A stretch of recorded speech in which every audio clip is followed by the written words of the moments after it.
Dans ce nouveau tutoriel de la formation Oracle PLSQL, on va voir le cinquième type de contrainte, c'est la contrainte check. Et pour rappel, on a vu déjà les contraintes not null, unique, primary key et foreign key. La contrainte check est appelée contrainte d'intégrité de domaine. Son but c'est quoi? C'est qu'il permet de s'assurer que les données saisies dans une colonne logent dans une plage de valeurs définie à l'avance. Alors supposons que j'ai ici la table client et on cherche à définir une marge de valeur que peut prendre la colonne clé secteur. Donc voici des exemples de déclaration. Donc on fait alter table client et on cherche à ajouter la contrainte, donc add constraint. Je nomme la contrainte CK, ça vient de check, c'est un préfixe, c'est ma méthode à moi, d'accord? Clé secteur, c'est le nom de la colonne sur laquelle cette contrainte va agir. Et je répète encore, vous pouvez nommer votre contrainte comme vous le souhaitez. Ma méthode à moi, ça consiste à utiliser le préfixe suivi du nom de la colonne concernée par la contrainte. Donc, le nom de la contrainte, le type de la contrainte, c'est de type check. J'ouvre la parenthèse et là, j'offre une expression qui va limiter les valeurs que peut prendre la colonne clé secteur.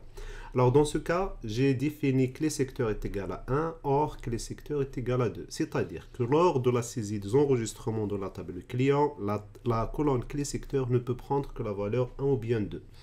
Est-ce qu'il y a d'autres expressions? Oui, bien sûr, je peux définir clé secteur between 1 and 20, c'est-à-dire que j'ai défini une marge de valeur au lieu de deux valeurs uniquement. Lors de la saisie d'enregistrement toujours, la colonne clé secteur ne peut prendre que des valeurs qui logent dans cette marge 1 et 20. Je peux encore définir clé secteur supérieur strictement à 0, là aussi c'est possible. Je peux, si je définis par exemple une autre colonne clé genre qui va admettre masculin ou bien féminin comme valeur, venir, donc alter table client add, j'ajoute le champ de type varchar 2, un seul caractère. Alter table client add constraint, le nom de la contrainte de type check et entre parenthèses, je définis clé genre qu'elle fait partie de in. Alors remarquez que là, or, j'ai utilisé la valeur 1 ou 2, d'accord, deux valeurs. Mais je peux définir une marge de un ensemble de valeurs séparées par des virgules. Donc clé genre in, m ou bien f. Remarquez les apostrophes parce que là c'est un caractère, varchar. Voilà donc la syntaxe globale de déclaration d'une contrainte check est la suivante. Donc create table, le nom de la table ou bien alter table, ça dépend si on cherche à créer ou bien modifier la table et ajouter la contrainte. Je définis un ensemble de colonnes, colonne 1, colonne 2 avec des types de données. Et ensuite, la ligne qui permet de définir la contrainte de type check, constraint, le nom de la contrainte, le type de la contrainte check, j'ouvre la parenthèse, le nom de la colonne concernée par la contrainte et la condition. Et là, c'est facultatif, je peux au moment de la déclaration de la contrainte check, la désactiver en ajoutant le mot-clé disable. On verra qu'il est possible, en parlant de l'activation et la désactivation, qu'il est possible d'activer et désactiver la contrainte check à tout moment. Donc pour la désactiver, donc alter table, par exemple le client, je viens disable constraint et je définis le nom de la contrainte à désactiver. C'est pour ça que c'est important de nommer les contraintes. Ou bien venir l'activer à nouveau, alter table client, enable constraint, le nom de la contrainte. Voilà donc ceci dit, passons maintenant à l'action. Je vais ouvrir SQL Developer et je vais déclarer la contrainte sur la colonne clé secteur. Et on va essayer de voir s'il fonctionne correctement et de l'activer, désactiver. C'est parti. Alors je viens d'ouvrir SQL Developer, toujours dans la connexion Lilia. J'ai trois tables client, compte et type de compte. Et de la table client, j'ai la colonne clé secteur. Maintenant, je vais ajouter la contrainte sur cette colonne clé secteur. Donc, puisque la table est déjà créée, je vais faire alter table. D'accord.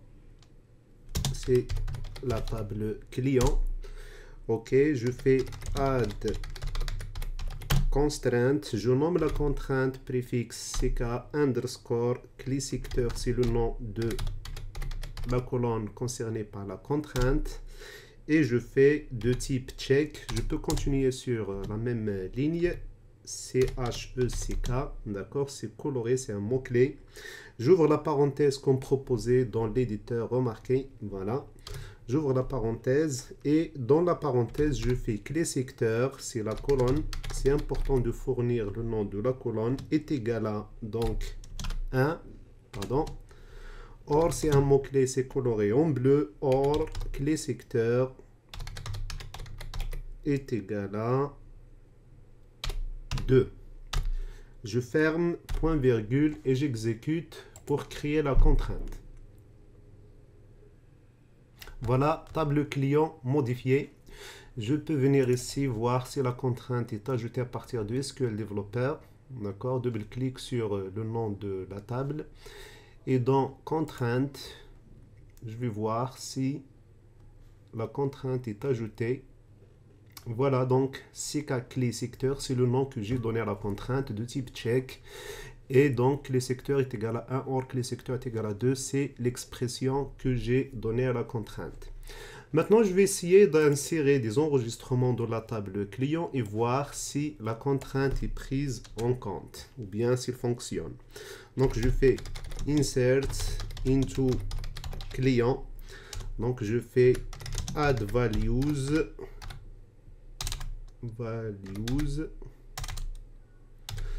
J'ouvre la parenthèse et là, je vais, dans l'ordre, fournir les valeurs pour clé num, nom, date de dernière consultation, secteur, téléphone, email. Pour le numéro, je peux donner 20 par exemple.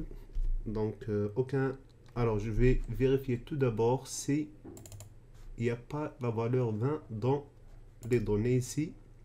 Ah, attention, c'est déjà prise.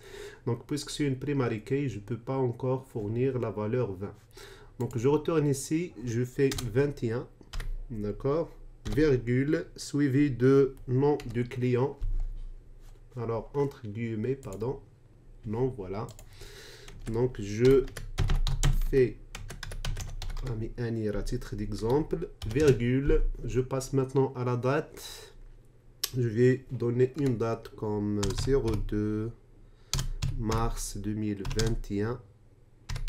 Ok, à titre d'exemple, je passe à la colonne suivante, c'est le secteur. Maintenant, si j'offre par exemple le secteur 3, sachant que j'ai défini dans la contrainte uniquement les valeurs 1 et 2. Donc voilà 3, suivi de numéro de téléphone. Voilà, donc 06. Voilà, titre d'exemple, virgule. Maintenant, c'est l'email. J'offre anir@test.com.